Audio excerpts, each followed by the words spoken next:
Buenas noches y bienvenidos. Hoy es domingo a las 8:45, el último que estamos realizando para este año 2012 y justo antes de las fiestas navideñas. Estamos ya aquí, todo el equipo listo para brindar con usted. Dina Fernández, bienvenida, felices fiestas. Bienvenidos todos. ¿Cómo les va? Felicidades.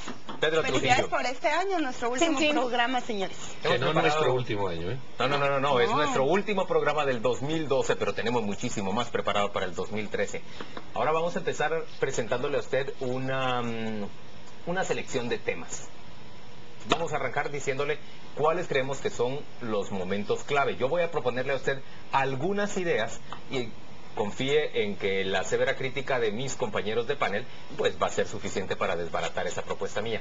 Ahí tienen la imagen del presidente Pérez Molina. Yo creo que un momento clave nacional fue el que se produjo cuando Pérez Molina propuso regular el comercio de drogas, aunque en el primer momento se habló de despenalización, luego el término apropiado era regular el comercio de drogas. Y lo voy a explicar solo de la siguiente forma. Desde la época de Vinicio Cerezo no había habido un presidente nacional que con una propuesta propia hiciera que fuera bien vista la primera magistratura de Guatemala prácticamente en todo el mundo. Por primera vez un presidente guatemalteco invitado a Davos en enero próximo, por primera vez un presidente guatemalteco sentado a la izquierda de Dios Padre del señor Obama en la cumbre de Cartagena.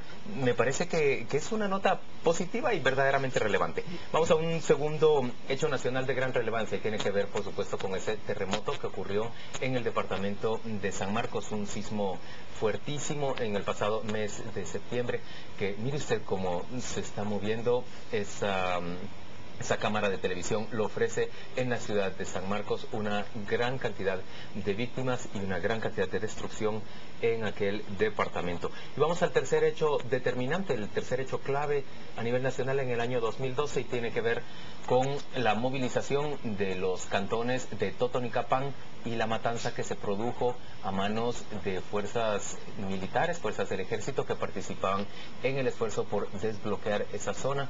Se produjo un incidente terrible, 6 personas fallecieron a consecuencia de esta acción. Ahí me quedaría yo. Creo que esos son los 3 momentos clave que definen en buena medida, que reflejan lo más relevante que ocurrió en este país a lo largo del 2012. Yo voy a poner una frase de cada uno de ellos, porque tú la has expuesto muy bien.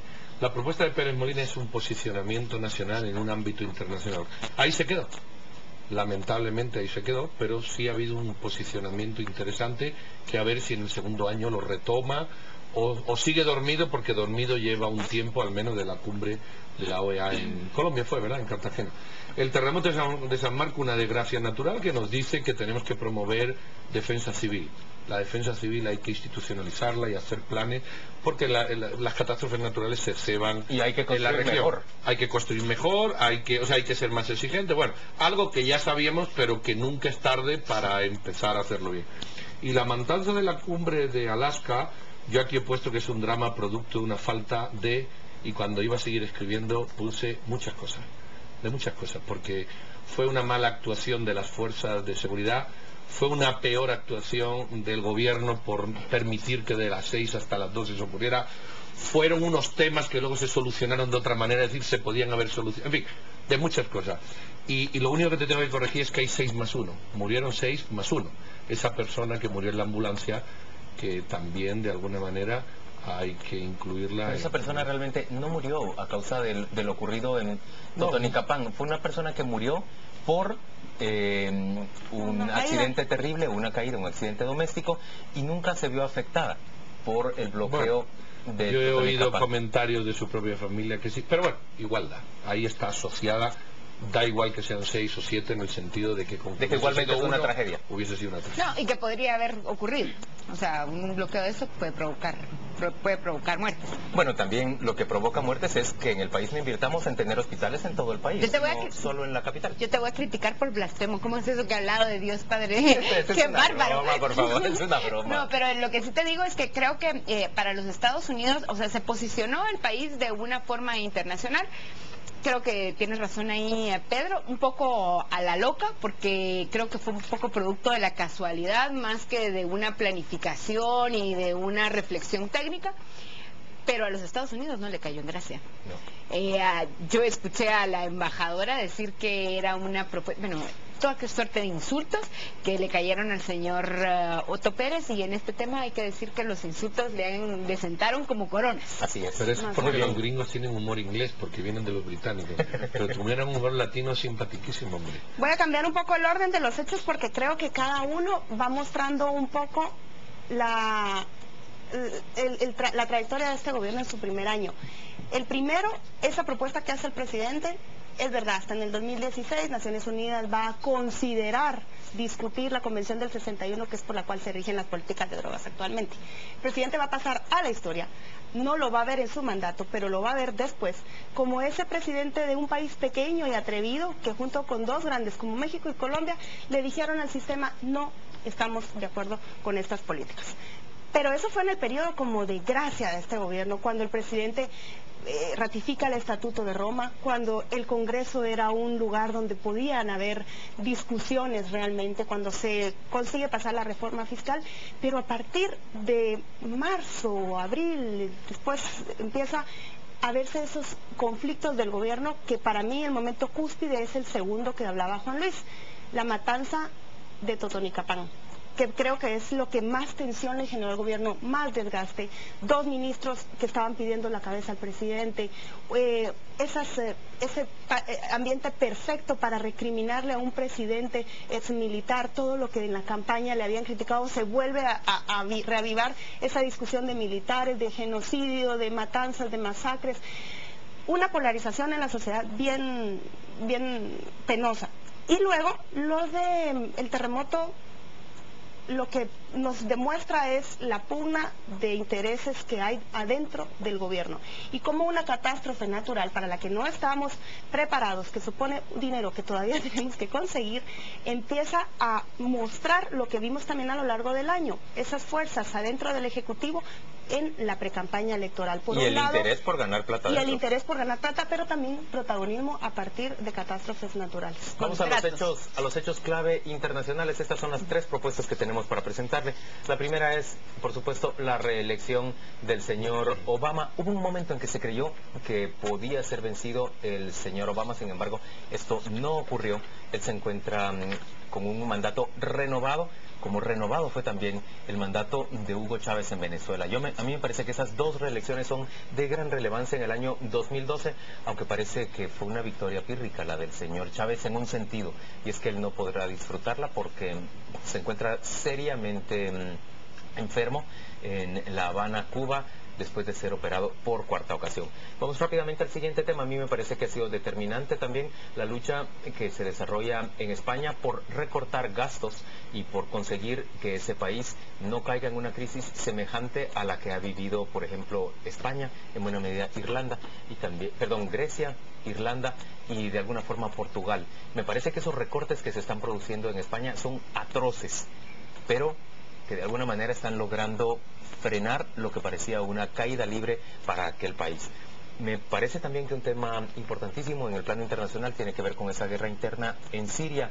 Prácticamente la comunidad europea, la Unión Europea y Estados Unidos han reconocido ya a los opositores al régimen de Bashar al-Assad como las autoridades legítimas sirias. Hay una matanza espantosa adentro de ese país. Esos son los tres hechos.